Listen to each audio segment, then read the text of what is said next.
everyone, and welcome to this oil painting time-lapse and chat of this painting entitled Music Box Cat. I do hope you enjoy it, and thank you so much for your wonderful comments on my last video. In this painting video, I thought I would chat first, before I do the time-lapse, about something that is quite funny and that seems to affect most people, artists or creative people, and that is explaining what you do. I know it sounds very odd, but when I was painting this and after I'd finished, I kept thinking about the concept of this artwork and how I was going to talk about it in a video. And because this concept was actually a concept, it wasn't a story or a fairy tale or anything like that, I kept thinking this is going to be a little bit more difficult to summarise, and perhaps I should do it in just a very brief summary.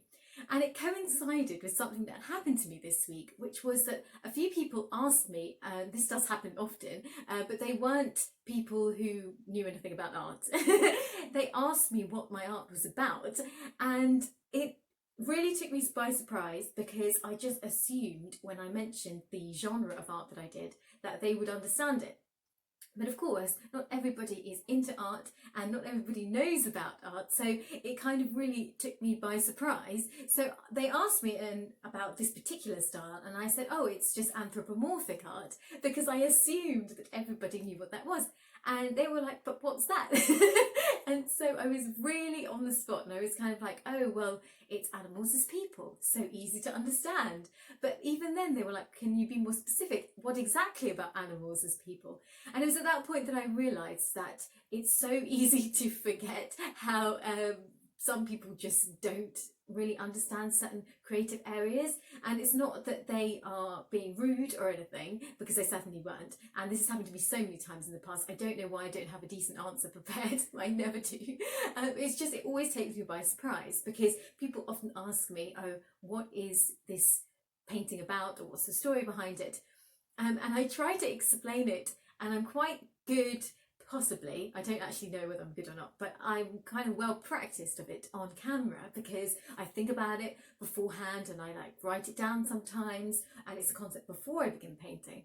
But then when it comes to works that I haven't really thought through, or somebody just takes me by surprise and asks me what about the genre I paint in, I suddenly remember that that it's actually not that easy to grasp unless they know tons about art or are familiar with artistic styles. And so I mentioned about pop surrealism. Again, there was like tons of confusion, like what's that? Or surrealism. Whenever somebody asks me this type of question, I do tend to feel quite worried that I'm giving the wrong answer, and that what I say is either too pretentious, which is probably true, or that it just doesn't fit what the other person is thinking it should be. And so I often get a, like, for example, when I've displayed my work in galleries and people have come up to my art and they say, oh, you know, what's this painting about? And in that respect, I'm always pretty prepared, so I'd always say, oh, you know, explain all about it and then talk about my style of art. And sometimes, most of the time, you get a very fascinated look and people will be really interested. Sometimes you get the reaction, I've had this actually quite a few times, where someone will stand there and be like, and I'll explain all about the painting, and they'll just look at me and be like, okay, like that, and they'll just sort of stare at me. I feel like that type of thing really throws me, because I don't know what they think. Whether they think I'm talking absolute rubbish, or whether they think what I've said is actually quite interesting. I always feel like, because I'm such a sensitive artist, I always feel like they think my art is actually terrible because I haven't said either way. And so I always tend to think it's much more negative than positive. But it's such a funny thing to talk about, because I feel like a lot with art, it's never really discussed. It's almost like, okay, you're an artist and you go and you display your work, and if you are in a particular genre, you say it, and some genres are so much easier to understand than others. So for example, if you're an impressionist painter, that's so much easier to explain because it's a category that's been around for years, and so people really understand it, particularly in the modern art world, because it's a style that is still adopted quite a lot. And so and also, if you're a plein air painter, people are like, oh yes, I understand plein air, you go outside, you paint, you know, people understand that. That's completely logical and it makes, you know, a ton of sense. But when you paint animals as people, anthropomorphic art, you know, if I express sometimes anthropomorphic art, I get completely blank looks. I always think that I just assume that people totally understand the genre, and then I'm like, oh no, it's animals as people. And then they go, but what about animals as people? Or what do you do with the animals as people? And why are the animals as people? So I think sometimes I just take it for granted that people think the way that I do, when actually I've realised that very few people think like I do. In fact, I don't think there is anyone in the world who thinks. Actually, no, there are a couple of people, I would say, who think like I do. But other than that, it's really just, you know, being an artist is such a unique experience, or anyone in any creative field. I used to find this very much when I used to explain about my novel when it came out, because people used to ask me, oh, what's it about? And then I'd try and explain. And it would sometimes draw like really blank looks. People look really, really confused. And then I'd sort of just keep talking loads to try and almost like to cover it up. Like if I said something wrong, if I just talk loads, then people won't realise that it's all just from my head. It's all just from my imagination.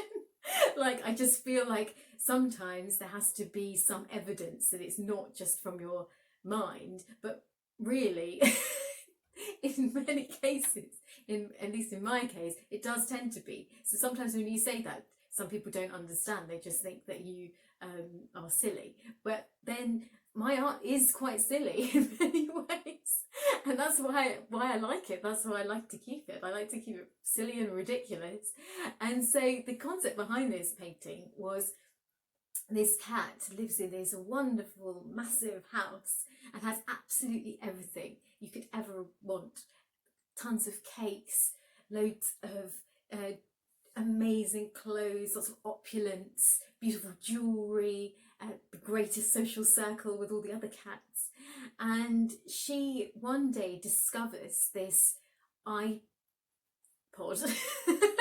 just lying on the floor, and she sort of has a listen and suddenly realises that the greatest gift for her is music, in fact, not all the material things that she has. And so she gives away all her clothes and gives away all her material things and spends her life dancing around and listening to music.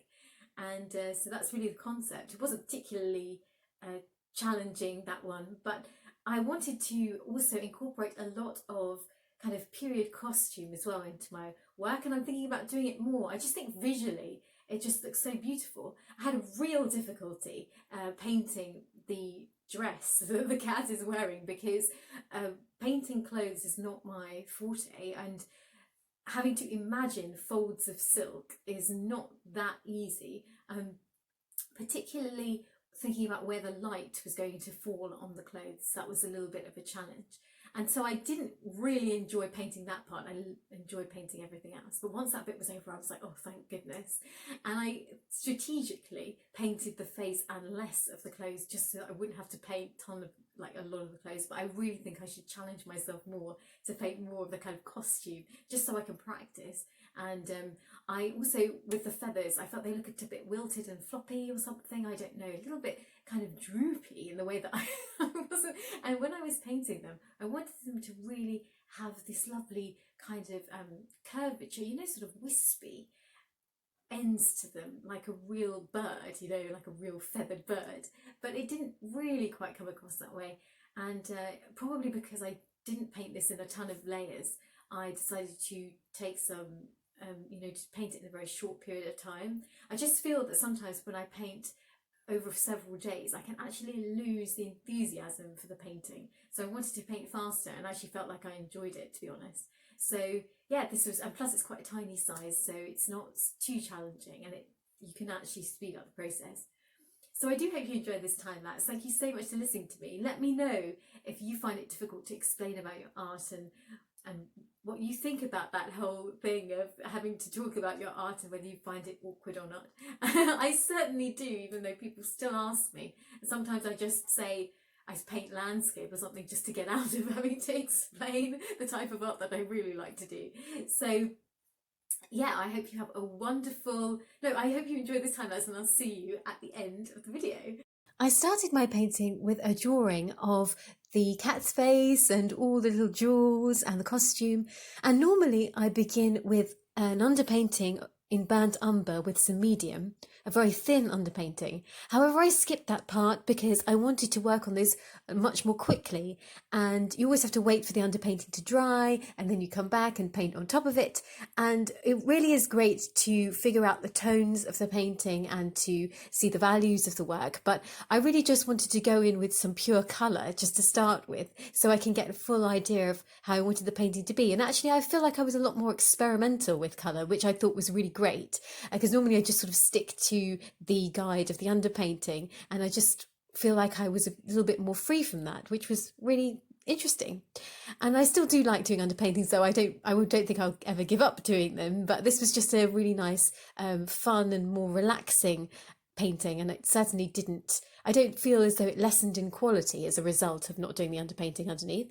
And so with the actual painting itself, I decided to work quite quickly and fill in the face and all the little sort of details and then go over it a bit. But I'm working wet on wet, so I'm not waiting for it to dry at the moment. I'm just keeping it in this layer.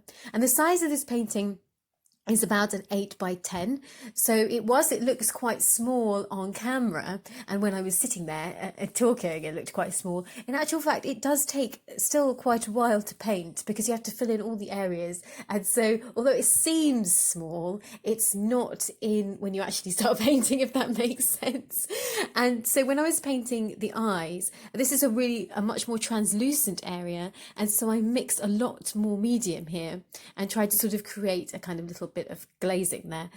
And with the feathers, I wanted to create a very wispy appearance, and I also wanted them to be much more bright, sort of orange, but they ended up kind of getting merged in with some grey. And I still do think that they worked out okay, but I really want to practice creating those types of shapes because, again, it's not something that I'm used to doing. And whilst I've painted jewels and some sort of fabrics before, with feathers, I'm not really experienced painting them, so it's quite fun. And I don't know whether you could see, but there is a little mouse on the shoulder of the cat, and I wanted the mouse to be there so it was sort of enjoying the music as well and trying to sort of overhear the music. However, it just became too long-winded, and actually I thought that perhaps the mouse would distract from the cat and it would be too much and the composition would be too crowded. I very often worry about that, so I decided to remove the mouse, which is a bit of a, well, I don't actually think it's a shame, but I was a bit in two minds, and then I decided the mouse had to go. But possibly in the future I may paint a cat and a mouse just to make up for it. So the mouse got the chop, as it were. But and then I sort of painted a lot of the silk outfit and just trying to get all the layers and the folds all done, and with the these sort of smaller areas I just use a slightly smaller brush, and then if you ever have problems with blending, you can just go over them with a larger brush. So here's a little bit of a close-up of the painting, and the background is a kind of reddish umberish tone. So I hope you enjoyed this. Thank you so much for watching. I really hope you enjoyed this oil painting time lapse. I will see you next week, and I am painting a rabbit. I've actually already started.